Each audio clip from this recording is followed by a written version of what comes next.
Kia ora team, today we're going to be carrying on with our anatomy and physiology unit by looking at biomechanics, and specifically in the biomechanics we're going to be looking at projectile motion. First of all, a projectile is any body that is given initial velocity or speed and follows a path determined by the effect of gravity and air resistance.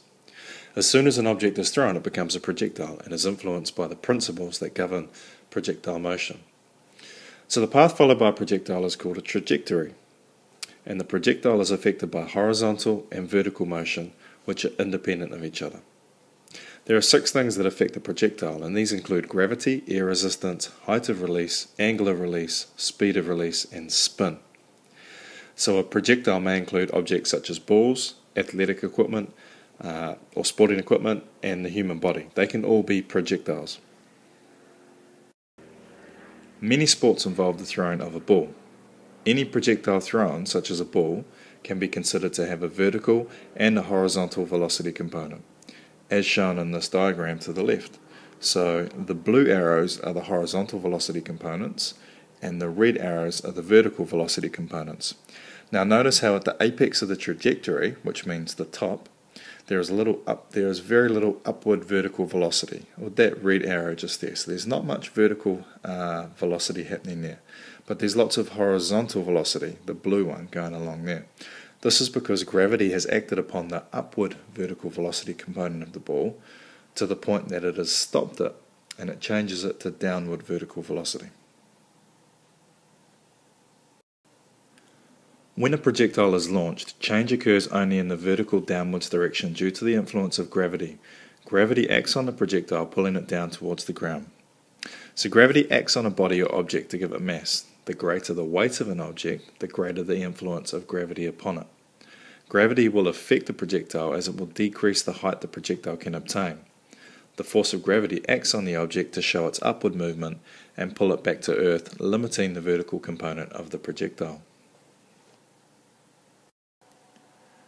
Air resistance affects objects in motion by slowing them down. As a body moves through the air, a force is created which tries to stop the movement.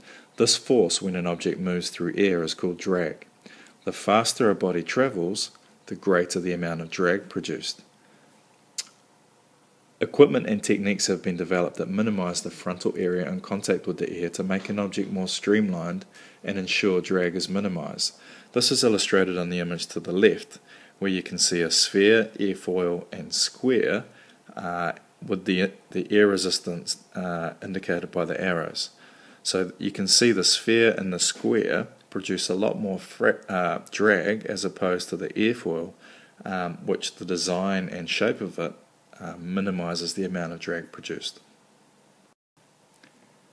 The angle of release changes the relationship between the horizontal and vertical components of a projectile.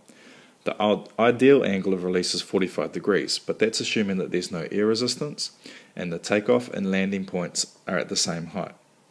If the angle is greater or less than 45 degrees, the distance covered in flight is less. This is because the 45 degrees is halfway between vertical and horizontal and will ensure the greatest amount of each component. If the angle release is too high for a given activity, the distance gained will be poor. If the angle of release is too low for a given activity, the projectile will be in the air for less time, gaining less distance. In sporting situations, the angle of release is often lower, around about or in between 35 to 45 degrees. This is because air resistance of the body and because the takeoff point is usually higher than the landing point, for example, long jump. The higher the level of release, the greater the distance covered in flight. This is because the higher the projectile is released, the longer it will be in the air. The horizontal component will be acting on the projectile for longer, and we'll demonstrate this or illustrate this on the next slide. A golfer hitting a ball off the top of a hill would hit it further than a golfer at the bottom of the hill. The ball will stay in the air longer, so will have a greater chance to gain distance. However, this is assuming that the same golf club, technique and force has been used. So if we look at the illustration here, let's assume that this hit point here is a golfer on top of a hill and he hits a ball. Alright, that's going to stay in the air for longer and produce a greater chance to gain distance. So you can see here on the graph the illustration that he's gained more distance.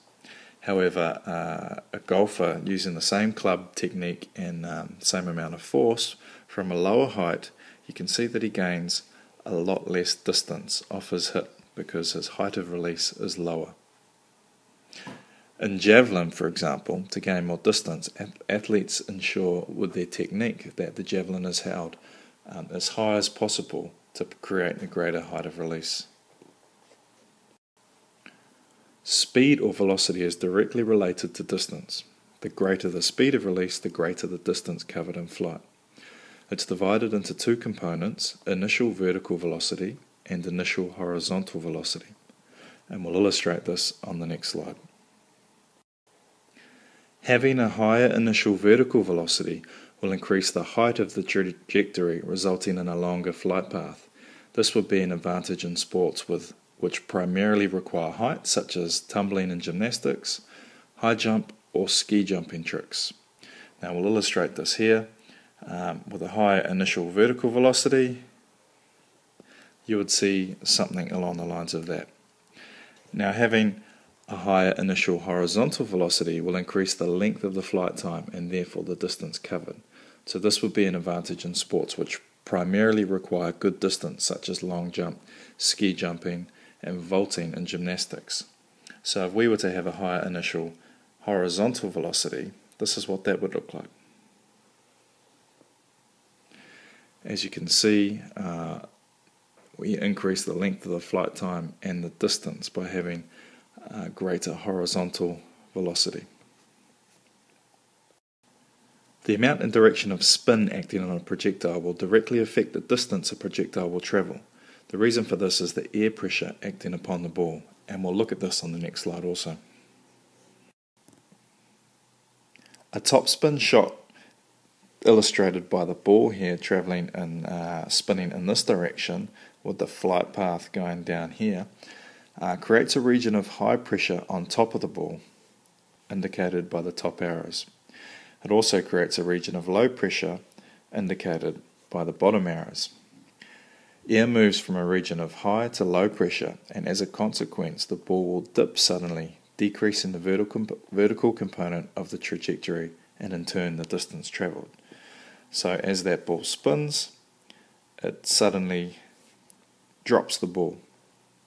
If we were to reverse it in a backspin shot where the ball would spin that way, the region of high pressure would be created under the ball and the low pressure would be created over the ball, and as the air moves from high to low pressure, the air pressure acting on the ball will cause it to stay up longer, increasing the vertical component of the trajectory, therefore increasing the distance travelled. And you can imagine the two different effects where you'd see that in a tennis game.